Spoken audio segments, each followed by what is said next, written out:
어떤 청소기가 있었습니다. 그런데 이 청소기가 참 일을 잘했어요. 그래서 모든 먼지 또 모든 쓰레기를 다 빨아들이는 엄청난 힘으로, 그래서 사람들이 너무나 좋아하니까 이제 또 기뻐서 열심히 또 청소도 해주고, 그럴수록 사람들은 너무나 좋아하니까 삶이 보람되고 또 으쓱으쓱 되는 거예요. 그런데 어느 날 이런 생각이 들어요. 내가 좀 자유롭게 살고 싶은데, 좀 힘을 더 내서 살고 싶은데 계속 뭔가 걸리적거리고 힘든 게 있었어요. 그래서 이게 뭔가 하고 봤더니 꼬리에 뭐가 달려있는데 이것 때문에 아주 귀찮아 죽겠는 거예요. 그래서 내가 이것만 없으면 더 많은 사람들에게 좋은 것을 줄 수 있고 또 나도 행복할 수 있는데 이게 내 자유를 억압하는구나 하면서 어느 날 그 꼬리에 달린 줄을 끊어버렸습니다. 그리고 이 청소기는 움직일 수가 없었어요. 결국 걸리적거리는 것이 아니라 나에게 힘을 주는 원천이었다는 거죠. 우리가 살다 보면 때로는 제대로 생각하지 못하고 잘못 생각하는 경우가 많거든요. 이것만 없으면 저것만 없으면 참 좋겠다라고 생각을 하지만 고통이라는 것도 마찬가지거든요. 하느님 안에 머무는 사람에게 있어서 고통은 디딤돌이 되지만 하느님 안에 머물지 못하는 사람에게는 고통이 걸림돌도 될 수 있다라는 거죠. 세상 모든 것들이 다 마찬가지거든요.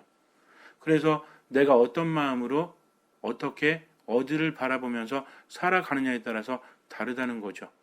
많은 사람들이 바쁘다고 합니다. 그래서 말씀을 묵상할 시간이 없대요.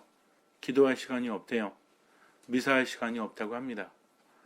바쁘다고 안 먹고 바쁘다고 안 자면 어떻게 되죠? 죽죠. 살아있어도 잠도 못 자고 못 먹으면 그 순간순간 눈물도 오르지 않고 삶이 무지하게 힘들지 않습니까? 그러면서 힘없다고 말하면 결국은 뭐예요? 먹지 않으니까 힘이 없는 거죠. 왜 피곤해요? 쉬지 않으니까 피곤하다는 거죠. 정말 우리 영혼이 쉴 수 있고 우리가 배불리 먹을 수 있다는 것을 알면서도 하지 않으니까, 먹는다는 것과 편히 쉰다는 것, 잠을 잔다는 것은 아는 것으로 되는 것이 아니라 해야 되는 거죠. 우리 먹어야 돼요. 먹어야지 좋은 거 알아요라고 백날 말해도 먹지 않으면 이 사람은 살 수 없어요. 쉬어야 된다라고 백날 말하면서도 쉬지 않으면 이 사람은 살 수 없다는 거죠. 아주 간단합니다. 잘 쉬고 잘 먹으면 사람은 기분도 좋고 눈물도 오른다는 거죠.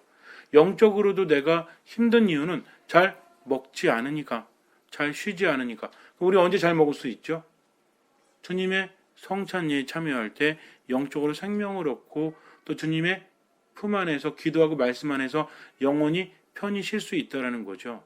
근데 제대로 먹지 못하고 제대로 쉬지 못하니까 삶이 점점 힘들게 느껴지는데, 그러면서도 뭐라 그래요? 내가 정말 성당 나가는 것도 귀찮고 힘들고 살아가는 것도 되게 바쁘고 힘들어 죽겠는데 왜 매주에 성당에 나가야 되고 평일미사 왜 나가야 되고 기도 왜 해야 돼? 말씀 묵상 왜 해야 돼? 하면서 그걸 끊어버린다면, 제가 말씀드린 것처럼 나를 살아가게끔 해주는 것을 내가 끊어버리는 어리석은 자와 같다는 거죠. 그래서 하느님의 나라와 그 일을 먼저 추구하는 사람, 아무리 바쁘더라도 미사 참여하고 아무리 바쁘더라도 말씀 묵상하고 아무리 바쁘더라도 기도하는 사람은 하느님께서 이끌어 주신다는 거죠. 그러면서 삶에 대한 통찰력이 생겨요. 한번 생각해 보십시오. 우리가 미사 참여하냐고 시간 보내고 기도하냐고 시간 보내고 말씀 묵상하냐고 시간 보내면서 내가 할 일을 못해요? 오히려 텔레비전 보느라고, 그리고 짜증내라고, 쓸데없이 부부싸움 하느라고, 그리고 괜히 감정 낭비하느라고 보내는 시간에 비하면 하느님 안에 머무는 시간은 아무것도 아니라는 거죠. 근데 아깝지. 왜? 내가 하는 건 아까워하지 않으면서 내가 하느님께 가는 시간을 아까워한다면 그 사람이야말로 참으로 어리석은 사람 아닙니까? 우리가 아무리 바빠도 뭐 할 시간 있어야 돼요? 먹을 시간 있어야죠. 아무리 바빠도 잘 시간 있어야 돼요? 안 있어야 돼요? 내가 자는 게 너무 아까운 거야. 그래서 하루에 그냥 잠자지 말고 24시간은 쪼개서 일하고 생활하자 그러면 살 수 있을 것 같아요? 한 3일 하다가 그냥 확 쓰러져서 나 몰라 그러고 잘지도 몰라요. 계속 굶으면 다른 일 다 집어치고 먹을 것만 찾을지도 몰라요. 그렇기 때문에 우리가 안 할 게 따로 있고 해야 될 것이 따로 있다는 겁니다. 그래서 금강산도 식후경이라고 하죠. 배고파 죽겠는데 아무리 금수강산 보여주면 멋있어요? 밥이나 먹고 하자고, 밥 먹고 하자고. 그러니까 뭐라 그래? 다 먹자고 하는 짓인데 뭐 먹자고 사는 건데 이렇게 농담도 하지 않습니까? 우리가 기본적으로 누려야 되는 것들, 기본적으로 해야 되는 것들을 등한시하다 보니까 큰 문제가 발생한다는 거죠. 우리 몸뚱아리 마음대로 할 수 있어요? 우리가 병 걸리고 안 걸리는 거 마음대로, 나 병 걸리기 싫은데 나 걸리지 마 하고 아무리 내 배를 두들겨도 병에 걸리는 건 어쩔 수 없어요. 내 의도대로 몸뚱아리도 안 됩니다. 생각은 돼요? 가만히 있어보자. 내가 긍정적인 생각만 해야 되겠다. 앞으로 좋은 생각만 해야지. 그러면 돼요? 오늘부터 난 기분 좋은 그 기분만 유지해야지. 절대 짜증내지 말고, 절대 화내지 말고, 절대 미워하지 말고, 슬퍼하지 말자라고 하면 됩니까? 안 돼요. 안 되는 거죠. 혹시 여러분들 아침에 일어나서 오늘은 짜증내야지, 오늘은 화내야지, 오늘은 슬퍼해야지, 오늘은 우울해야지 이러는 분이 있어요? 나도 모르게 그렇게 되어버린다는 거죠. 왜 그래요? 안 먹으니까, 안 쉬니까 점점 내가 오히려 많은 시간들을 허비하고 있다는 거죠. 하느님 안에 머무는 시간은요, 허비하는 시간이 아니라 먹는 시간입니다. 하느님 안에 머무는 시간은 내가 하느님 안에서 쉬는 시간이라는 거죠. 이렇게 하게 되면 영혼이 탄탄해져요. 뭐가 바뀌어? 기분이 바뀌어요. 생각이 바뀝니다. 잘 먹고 잘 쉬니까. 그러니까 내가 삶 안에 느껴지는 힘든 것도 별로 힘들지 않게 느껴지는 거죠. 왜? 힘이 넘쳐 흐르니까. 독수리 날개치듯이 지치지 않는다고 하죠. 젊은이도 지친대잖아요. 하지만 하느님 안에 머무는 사람은 지칠 줄 모른다는 거죠. 하느님께로부터 힘을 받기 때문입니다. 성경을 읽어보면요. 특히 구약을 읽어보면 하느님께서 선택하는 사람들은 다 노인네예요. 전부 다 힘이 별로 없는 사람이에요. 아브라함 더 말하지 않아도 알죠. 아브라함은 100살에 애 낳고 100살에 떠나지 않습니까? 100살 넘어서 떠나잖아요. 결국은 뭐예요? 아브라함도 그 늙은 나이, 또 아브라함만 그랬나? 사라는 90이 돼가지고 10살, 거의 10살 차이잖아요. 그러니까 결국은 뭐예요? 아이 낳을 수 없는 사람들이죠. 여기 90 되신 분, 할머니 계세요. 90 할머니? 연세 제일 많으신 분이 몇 살이요? 여기 몇 살이세요? 여자 나이 묻는 게 아닌가? 80. 앞으로 10년 후에 애 낳으면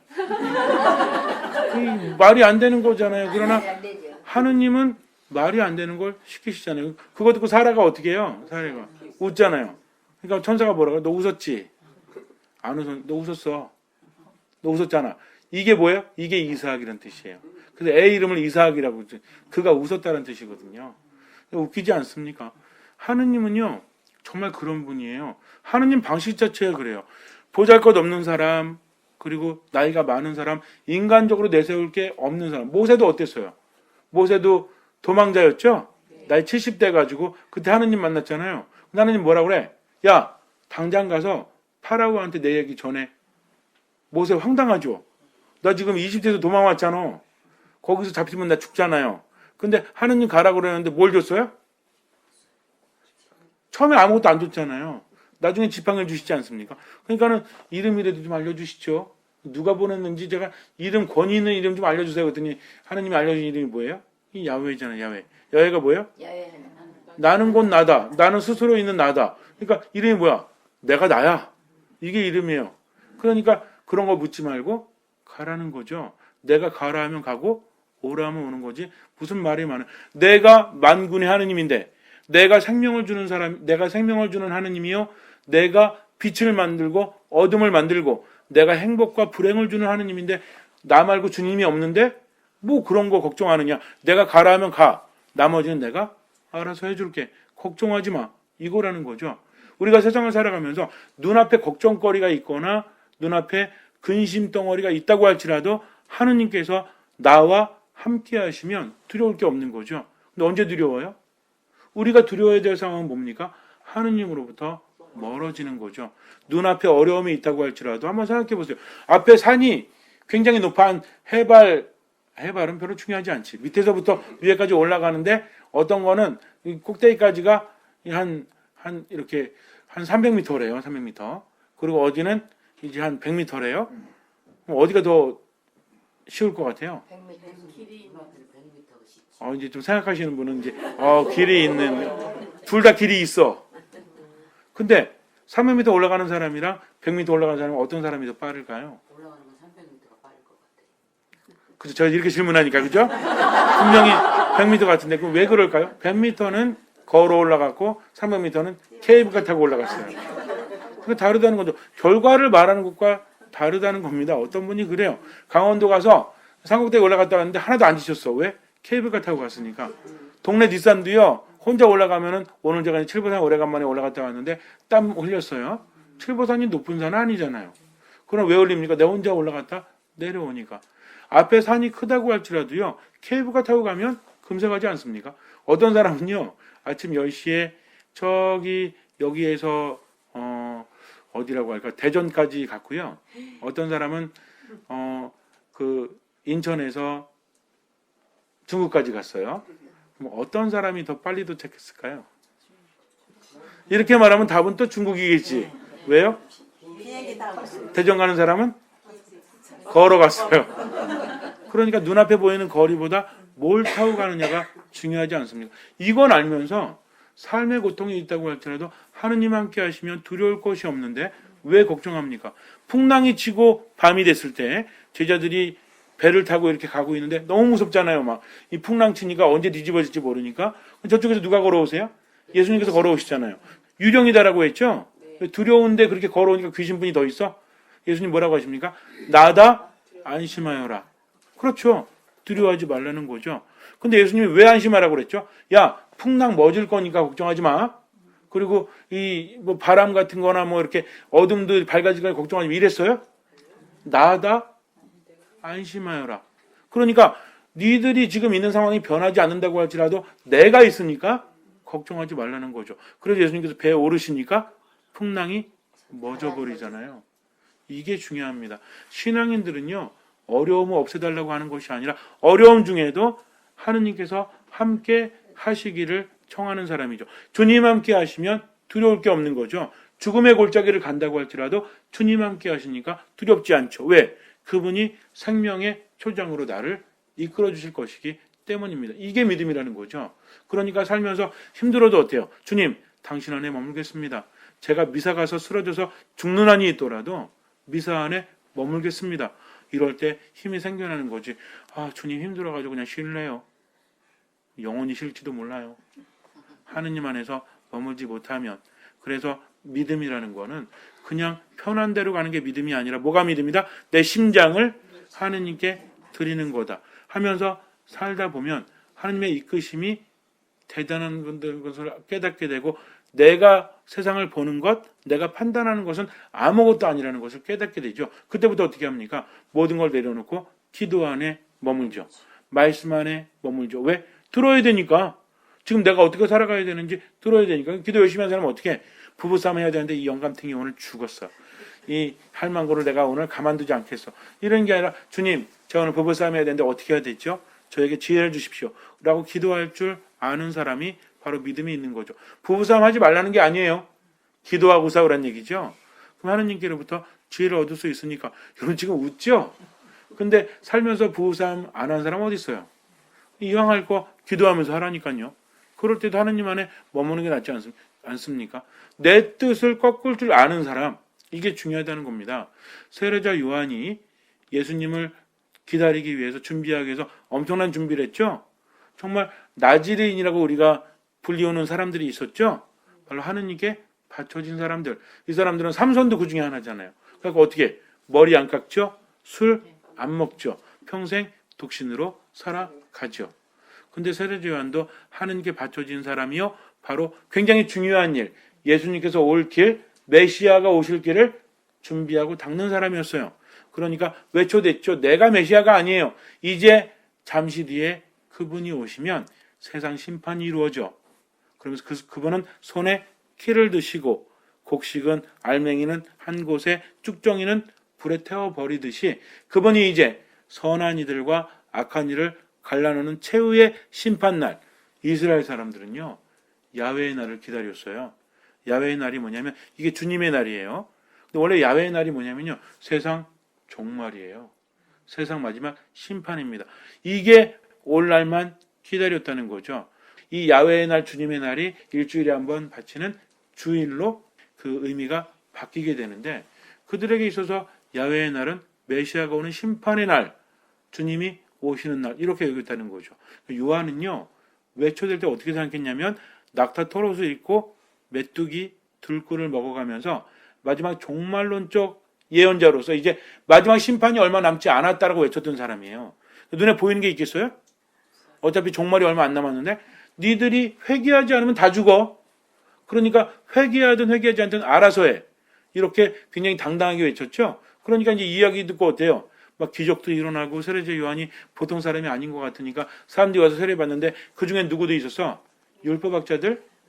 물론 예수님도 있었지만 그건 나중이고 율법학자들이나 율법학자들이나 바리사이들이 세례받으러 오니까 뭐라 그래? 이 독사의 족속들아, 다가올 징벌을 피하라고 누가 일러주더냐?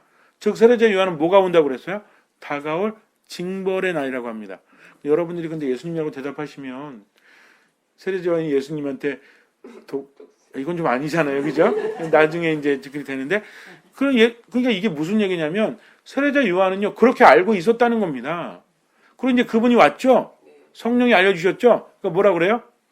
보라, 하느님의 어린 양, 세상의 죄를 없애시는 분이 저기 오신다라고 합니다. 우리가 미사 때 하는 말 있죠. 하느님의 어린 양 하잖아요. 그러니까 세상의 죄를 없앤다는 건 무슨 얘기야 원래? 종말이 온다는 거죠. 심판이라는 거죠. 그러면서 얼마나 기뻤겠어요. 지금 내가 여태까지 메뚜기하고 들꿀 먹으면서 그냥 광야에서 외쳐대면서 당당하게 외쳤지만 이제 그분이 오시니 얼마나 기뻐요. 그러니까 뭐라고 합니까? 나는 말이지 몸을 굽혀서 저분의 신발끈을 풀어드릴 자격조차 없어. 내가 기적을 행하고 말하니까 너희들 나를 따르고 나를 메시아라고 여겼지? 나 아니야. 나는 정말 아무것도 아니야. 저분에 비하면 나는 아무것도 아니야. 하면서 얼마나 기뻤겠어요. 그분이 오셨잖아요. 이제 고생 끝났구나. 이제 내가 하나님의 나라에 들어가는구나. 이제 다 이루었구나. 라고 생각했죠. 그러다가 헤로데에게 잡혀서 감옥에 있죠. 얼마 안 있으면 이제 죽어요. 요한도 압니다. 근데 문제는 뭐냐면 메시아가 오셨으면 내가 지금 감옥에 갇혀서 가만히 이제 할 일 다 끝내고 기다렸잖아요. 이제 길 다 닦아드렸잖아요. 그럼 뭐 하시면 돼? 그 길로 오시면 되고 내가 밥 차려드렸잖아. 그럼 뭐 하시면 돼? 수저 들고 드시면 돼. 근데 이분 하시는 걸 보니까 뭐라고 있어요? 분명히 세상 종말의 나이라고 해서 심판을 손에 키를 딱 들고 예수님께서 이제 선인과 악인을 딱 갈라놓고 벌할 줄 알았는데 하는 걸 보니까 죄인들, 창녀들, 세리들과 어울려서 어떻게 해요? 먹고 마시네? 이 뭐지 이거? 아니 이게 뭐야 도대체. 내가 여태까지 정말 세상 심판 마지막 종말을 외치면서 그분이 오셨다고 했는데 정작 오신 분은 뭐하고 있어? 우리 이거 있잖아요. 니들 이제 죽었어 이제. 그분 오시면 다 죽었어. 기다려. 하면서 이제 그분이 오셨어. 의기당당하죠? 근데 어떻게? 와서 여러분이랑 쎄쎄쎄 하고 계셔. 얼마나 황당합니까? 이게 도대체 뭐예요 이게? 그러니까 제자 둘을 보내죠. 뭐라고 합니까? 선생님, 저희 선생님이 보내셔서 세례자 요한이라는 선생님 보내셔서 여쭈러 왔습니다. 오실 분으로 되어 있는 분이 맞습니까? 아니면 다른 분을 기다려야 됩니까? 이게 무슨 얘기예요? 당신 맞으세요? 그 메시아가 맞으십니까? 세상 심판 하느님으로부터 오신 분이 맞아요. 분명히 성령께서 알려주시기에는 당신이 맞는다고 했는데 내가 볼 때 아닌 것 같아요. 이거 아닌 것 같아요. 왜 그러세요? 그랬더니 예수님 뭐라고 하십니까? 가서 그대로 전해라. 절름발이가 제대로 걷고 나병 환자가 깨끗해지고 이렇게 하면서 정말 기적에 대해서 말씀하시죠. 그러면서 뭐라고 그래요? 오늘 보면은 요한에게 가서 너희는 보고 들은 것을 전하여라.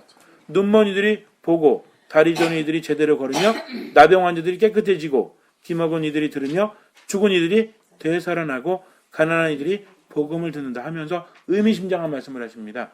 나에게 의심을 품지 않는 이는 행복하다라고 하세요. 요한아, 네가 여인의 몸에서 난 이들 중에서 가장 큰이라고 하지만 중요한 건 뭐냐면 네가 믿는 거다. 여태까지 네가 판단했고 이럴 거라고 여겼던 모든 것들이 무너진다고 할지라도 너는 믿어야 돼. 너는 주의 길을 준비했지. 그건 맞아. 그러나 네가 생각한 것 그것처럼 손에 키를 두고 지금 당장 사람들을 징벌하러 온 메시아가 아니라 누가 메시아다? 하느님의 사랑을 전해주러 온 것이 바로 메시아다. 그러나 마지막 심판은 이미 이루어지고 있다라는 거죠. 우리가 생각하는 것처럼 예수님께서 오셔가지고 너 무슨 죄 졌지? 너 지옥. 너 무슨 죄 졌지? 너도 지옥. 이게 아니라 하느님 안에 머물지 못하는 사람은 이미 구원받지 못하는 거죠. 그렇지 않습니까? 우리가 바다에다 빠져 있는데 배가 지나가요. 타래. 근데 안 타. 그럼 어떻게 되는 거야? 이랑 똑같아요. 즉 징벌 마지막 심판이라는 건 뭐냐면 하느님이 일일이 심판하지 않으셔도요. 그분 안에 머물지 못하면 바다에 빠진 사람과 똑같다는 겁니다.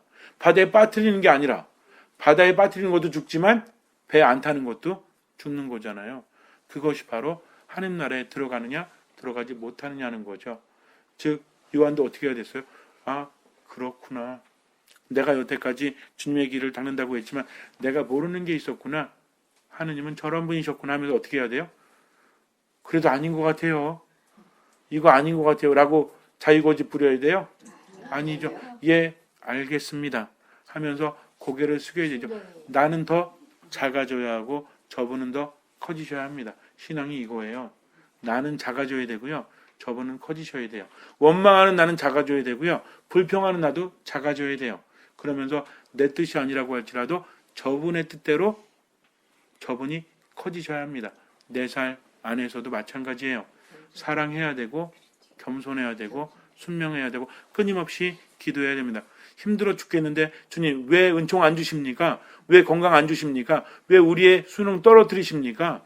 왜 우리 아들 봉급 안 올려주십니까? 왜 저런 며느리년이 저희 집안에 들어와서 우리 집안을 풍비박산을 만듭니까? 이게 아니라 뭐예요? 주님 저를 받아주십시오. 저로 하여금 당신 안에 머물 수 있도록 하면서 뭐 하지 않아요? 판단하지 않고 겸손하게 맡기는 거죠.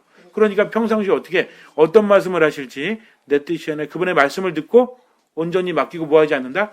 판단하지 않고 머물다 보니까 때가 되면 어때요? 하느님께서 이루신 때가 되면 우리 안에서 기적이 일어나고 모든 것들이 좋아진다는 거죠. 왜? 하느님께서 함께 하시기 때문이죠. 언제가 될지 알아요? 몰라요? 아무도 몰라요. 누구만 하셔? 하느님만 하세요.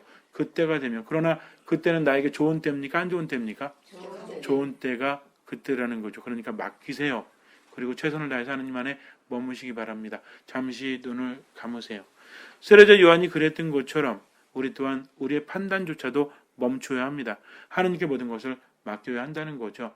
삶이 힘들고 괴로워도요. 원망하지 마세요. 있는 힘 다해서 기도하십시오. 말씀 안에 머물고 미사 안에 머무십시오.